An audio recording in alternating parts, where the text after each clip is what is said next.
Welcome back to Out and About today. We continue to highlight the LGBT candidates running for Metro Council races, and we'll jump back in to our third candidate, Zach Young, for District 10. That's the Goodlettsville area.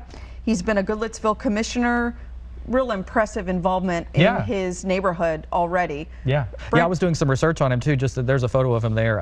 I'd met him once before, but I hadn't realized, or had maybe forgotten, that he had sort of led the efforts to get a non-discrimination ordinance passed in Goodlettsville, all the way up to the point where it only failed by 1 vote. So I mean, he's been working really hard, really on our behalf for a while in the city of Goodlettsville. And so from his website, he says, you know, since 2012, Zach Young has made public service to his community a hallmark of his reputation, and he's been a member of the Goodlettsville Board of Commissioners for a few years now. And it says Zach was most instrumental in increasing staffing levels at the fire and police department, which, you know, is no small feat when it comes to funding those things. Says Zach's vision for serving District 10 includes bringing the fiscal responsibility and focus on employees that he has maintained while on the Goodlettsville City Commission. So having had that experience in Goodlettsville should translate well, I would assume, to the council, the contacts and what he could bring to that. And he is the third candidate that's been endorsed by the Victory Fund. Let's move to Russ Bradford. He's in the Donaldson area. There's Russ. RussBradford.com is his website. And another very impressive person. He was born and raised in Mississippi, which is dear to my heart, and went to the same university as my partner, Mississippi State University. Nice.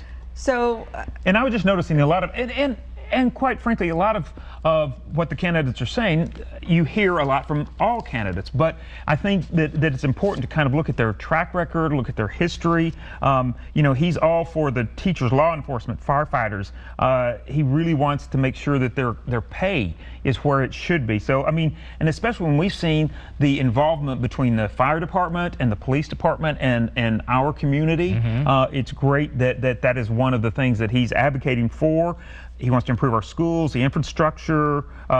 You know, he's looking at and already about the explosive growth that Nashville continues to have. So all the things that you read about, that I've read about Russ, you know, sound really good. Once again, from the Donaldson area, and you know, and it's nice. Just contact him at russbradford.com. You can look at his information. He really seems like a very viable candidate. Yeah, I agree. And he has a lot of enthusiasm, you know, a young person. Well, I was just sitting here thinking a lot of the faces we're seeing are young people. Yeah, we're not mad at that. No, not at all. I mean, nothing against older people. No, not at all. I'm older, but it's nice to see someone younger than me. You guys are older, what does that make me? Okay, next up we have Charles Flowers, right? That's where we're going? Charles Flowers, yes. Yep, there he is. I love, you know, to be even his slogan, community, equity, and transparency. I'm all about that. So he's a teacher in Metro Nashville Public Schools, which I think says a lot. That means he's really going to have, you know, a feel for what's going on there, and especially with all the school vouchers and things like that our governor's proposing and that kind of thing, or approving. He's for strong neighborhoods, smart budgeting, smart growth, all of these things. And again, he's in District 5, the Cleveland Park, McFerrin Park, and Capitol View areas. So, you know, what we want to do is raise awareness so that you see these candidates, check them out. You know, contact them, read about them, get involved. But this is what's so important, is I think that we're proactive. We don't just sit there and say, oh, there's some people, you know, running that we're interested in. But you've got to get behind them. You've really got to be vocal. That's right. You can volunteer for anybody's campaign. Absolutely. You don't have to live there. You can. Okay, one of my favorites here is Emily Benedict.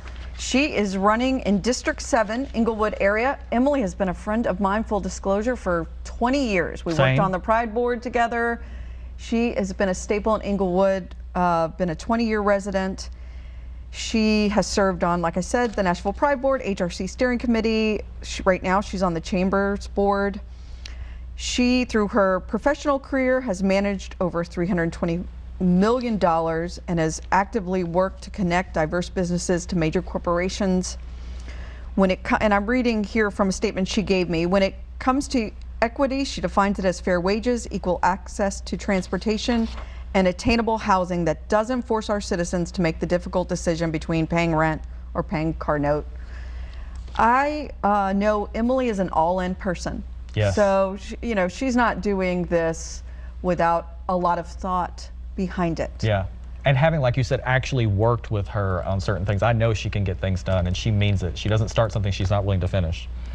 Yeah, in summary, Nashville and Davidson County have experienced a lot of attention over the last decade, and growth is great when done in an equitable manner that sustains the quality of life and the character of all the communities. So that's District 7 Inglewood area. So our final candidate is David McMurray, District 9, which is Neely's Bend, Madison Park. You can find out more information at votedavidmcmurray.com. He's also got a happening Facebook page. And Brent, you had some communication with David recently.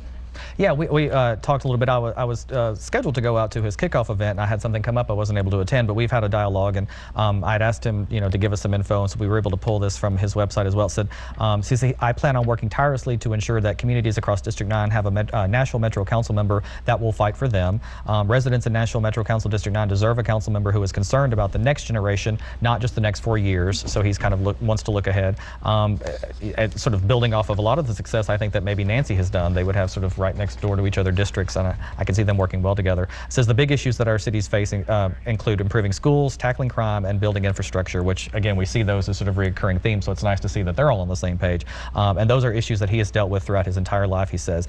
I'm excited to work for all District 9 residents to shape our future.